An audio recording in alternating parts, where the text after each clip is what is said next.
from Couch Talks. I got Brisko100, the artist, here with me tonight, and we're gonna get into some questions tonight. What first got you into the music industry? It's funny. I used to go to the studio back in 1996 with a friend of mine, Booby Trap, and we used to go. He used to take me to Death Row, and I used to watch these dudes rap. But I've been rapping or writing or whatever you want to call it a long time, and so I went there and I seen how it was. I was like, oh, I can do that. That's nothing. And I said, I want to try this field, and that's where I went from that point on. And how did the writing, what sparked you to start writing music? Incarceration. No. Yeah, no, yeah, incarceration. And I was really tapped into myself because I used to just freestyle, just make up stuff right then and there. They tell me to rap about it, I could do it. But I guess when you get to a place in life where you gotta sit down and start using your whole intellect instead of just half your mind, you get to use the whole thing and look at life differently. And you got stuff to read about, and you use that, and you just start writing, and you format it, and next thing you know, you got a song, and you just keep going from that point. Is there a difference between freestyle and literally trying to write those ideas down? No, it's the same thing. Only difference is I think some people need to see what they want to say, and some people can express what they want to say. That's the only difference. Mm-hmm. Who would you most likely to collaborate with in the music industry now? Oh man, I would love to do something with Hov, man. Jay-Z, gotta say Jay-Z, because I feel like if you do something with Jay-Z, you won. You just made a legacy for yourself. 2, he gonna bring the right audience. 3, you know it's going platinum. You know, it's not, you ain't gotta even worry about that no more. You know, and with Jay-Z being who Jay-Z is, it would make my music career be at the end, because I know I reached with greatness, because Jay-Z is greatness. It's greatness. And what do you see different, like, between Jay-Z and all the other artists, that they have their different genres or types of music, different raps and things of that nature? Like, what do you see that's different? Like, why is he so unique, and why would you want to collaborate with him? Just using him as an example, like, why? One reason, Hov always stayed true to himself. You know, from what I see. Behind the scenes, I don't know, but what I see, what I've been following him since I was a kid or whatever you want to call it, since he's got on the New York rap scene. Hov always been real to himself. He never changed his style. He never dumbed it down. Never. And when you get people like that, him, Tupac, Nas, Biggie, Nip, Snoop, these type of people, they know who they are. They don't, you know what I mean? And them people, that's the type of you want to be around if you're into creating artwork. But if you're into copycat, you'll be anybody. So that's what separates Jay-Z from a lot of people. Okay.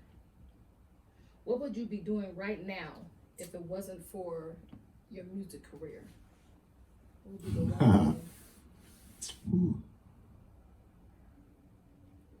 Man, if it wasn't for my music career, for sure I would have a job, a good job. And for 100% sure, I'll be somewhere at the high school trying to coach kids in basketball. That would be my biggest, that's what I would be doing.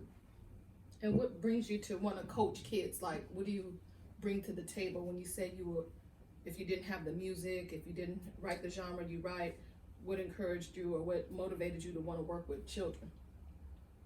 That's the only thing I can give back for all the corruption that I caused in my community. It's like, I see kids today, they pull me over, they see the change, and be like, we used to watch you when you was a little kid or whatever had you, or whatever I was, they was watching me. And I look back at the day like, damn, this little kid out here gang banging. And that's something I was doing. So as I got older and I reflect back and I finally got my sanity, being able to stay free, not imprisonment, and being able to stay free, I'm like, dang, you realize in life that much is given, much is received. So you have to give back. If you in tune with God, but if you ain't in tune, then you ain't got to do nothing. But me, I'm in tune, so I feel that's the only good quality as a black man that I have to give back is to teach the kids the proper way to play the game of basketball and have fun and be themselves. That's the main thing. What is the most trouble you've ever been in or gotten into? What? Whoa. I've been in trouble so much. It's crazy. I would say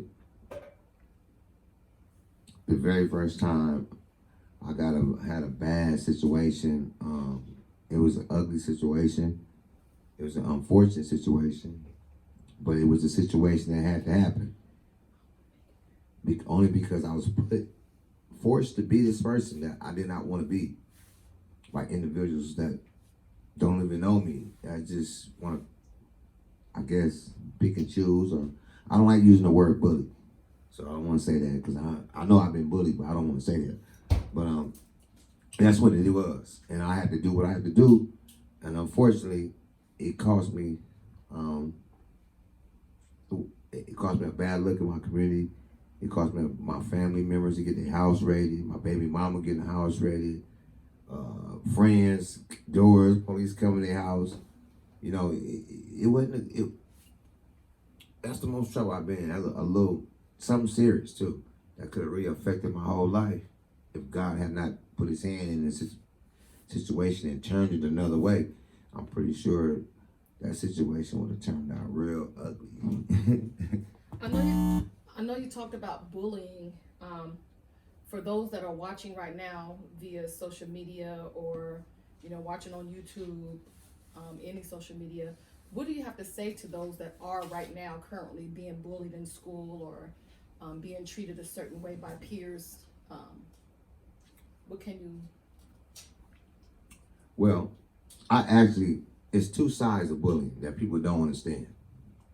Bullying is good, and it's bad. Don't take what I'm saying the wrong way. I'm gonna break it down for you. All right. When you bully somebody, because you know this individual can't walk with a flock of wolves, right? When you bullying that person, are you bullying the person to build him up, or are you bullying the person to destroy his character? There's two different kinds of bullying. I'm telling you. How? Because you're looking at somebody that got bullied. I never got bullied where I had to carry a gun in school or nothing like that. But it was a bully when I'm talking about where every day you getting talked about. Every day you may get pushed in the chest. You may get the ball slapped in your head. You may get talked about. As that bullying grows every year, every school year, you learn how to adapt. And pretty soon, you notice the bullying just fades away. But that weak person that's really weak, that person breaks down because that wolf wasn't meant to run in that pack. So that bullying that they put on that person was too much. So that's why I say there's two kinds of bullying. You got the bully that just goes too far. You got the bully that needs that to build that character because they see something in this person as what it needs to be. So I kind of agree. I like bullying to a certain degree. Like I'm a man. Like I don't want no weakness, but I don't like domination. Now that's something different. Right. What's next for you? Hopefully, inshallah, I want my friend to help me write this book and then do a movie series. I want to do movies. I don't want to be an artist. I want to really tell the world about my life, like the things that I've seen, and yes, I want to get paid for it. I want you to see it and say, whoa, and go pay for it and watch it again and again and again. So it may help you to recognize what's around you. Because You may not know that you got a Judas around you, because Judas don't always come with the horns and the tail out. He may come like honey. It may come sweet, but you'll never know until somebody brings it out. Like, wait a minute, and then you start noticing. So that's hopefully what my story. I help people, especially kids, that's growing up, be strong, know how to stand on their own too, make their own decision. They don't need a crowd of people with them. So that's what I want to do.